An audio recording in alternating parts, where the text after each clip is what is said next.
ಧರ್ಮಸ್ಥಳದಲ್ಲಿ ಶವಹೂತಿಟ್ಟ ಪ್ರಕರಣಕ್ಕೆ big twist. ದೂರುದಾರ ಹೇಳಿದಂತೆ ಸಿಕ್ಕೇ ಬಿಡ್ತು ಶವಗಳ ರಾಶಿ. ಬಂಗ್ಲಾಗುಡ್ಡದಲ್ಲಿ ಅಸ್ಥಿಪಂಜರ ಪತ್ತೆ.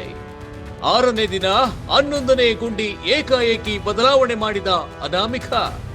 ಆತನ ಮಾತಿನ ಮೇಲೆ ನಂಬಿಕೆ ಇಲ್ಲದಿದ್ದರೂ ಬಂಗ್ಲಾಗುಡ್ಡಕ್ಕೆ ಕಾರ್ಯಾಚರಣೆ ಶಿಫ್ಟ್. ಮೂಳೆಗಳು ಸಿಗುತ್ತಿದ್ದಂತೆ 3-4 ಮೂಟೆ ಉಪ್ಪು ಕೊಂಡೊಯ್ದ ಕಾರ್ಮಿಕರು. ಬಂಗ್ಲಾಗುಡ್ಡದಲ್ಲಿ ಅಸ್ಥಿಪಂಜರ ನೋಡಿ ಎಸ್ಐಟಿ ಶಾಕ್. ಊಟಕ್ಕೂ ವಿರಾಮ ನೀಡದೆ ಕಾರ್ಯಾಚರಣೆ ಮಾಡುತ್ತಿದೆ ಎಸ್ಐಟಿ. ಧರ್ಮಸ್ಥಳ ಶವಹೂತ ಪ್ರಕರಣಕ್ಕೆ ಸಂಬಂಧಪಟ್ಟಂತೆ ಮತ್ತೊಂದು ಅನುಮಾನಾಸ್ಪದ ಬೆಳವಣಿಗೆ ಧರ್ಮಸ್ಥಳದಲ್ಲಿ ನಡೆದಿದೆ.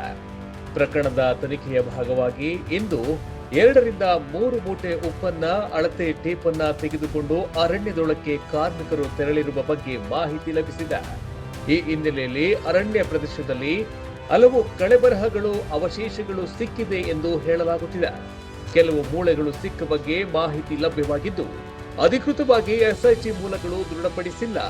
ಆದರೆ ಅಧಿಕಾರಿಗಳ ಚಲನವಲನಗಳನ್ನ ಗಮನಿಸಿದ್ರೆ ಕಳೆಬರಹ ಸಿಕ್ಕಿರುವ ಸಾಧ್ಯತೆ ಹೆಚ್ಚಿದೆ ಎಂದು ಹೇಳಲಾಗುತ್ತಿದೆ. ಈ ಹಿಂದೆ 6ನೇ ಸ್ಪಾಟ್ನಲ್ಲಿ ಮೊದಲ ಕಳೆಬರಹ ಪತ್ತೆಯಾಗಿತ್ತು. ಇಂದು 11ನೇ ಪಾಯಿಂಟ್ ಬಿಟ್ಟು ಕಾಡಿನ ಒಳಭಾಗದಲ್ಲಿ ಬಂಗ್ಲಾಗುಡ್ಡಕ್ಕೆ ಶೋಧ ಕಾರ್ಯವನ್ನ ಶಿಫ್ಟ್ ಮಾಡಲಾಗಿತ್ತು. ಈ ಬಗ್ಗೆ ಎಸ್ಐಟಿ ಮೂಲಗಳಿಂದ ಇವರಿಗೆ ಯಾವುದೇ ಮಾಹಿತಿ ಅಧಿಕೃತವಾಗಿ ದೃಢೀಕರಣ ಬಂದಿಲ್ಲ. ಶವದ ಅಸ್ಥಿಪಂಜರ ಪತ್ತೆಯಾಗಿದೆ ಎನ್ನಲಾಗುತ್ತಿದ್ದು ಬಂಗ್ಲಾಗುಡ್ಡ ಪ್ರದೇಶದಲ್ಲಿ ಮೂಳೆಗಳು ಸಿಕ್ಕಿವೆ. ಈ ಹಿನ್ನೆಲೆಯಲ್ಲಿ ಮಧ್ಯಾಹ್ನದ ಊಟಕ್ಕೆ ವಿರಾಮವನ್ನ ಕೊಡದೆ ಉತ್ಖನನ ಕಾರ್ಯವನ್ನ ನಡೆಸಲಾಗುತ್ತಿದೆ ಎಂದು ಹೇಳಲಾಗುತ್ತಿದೆ.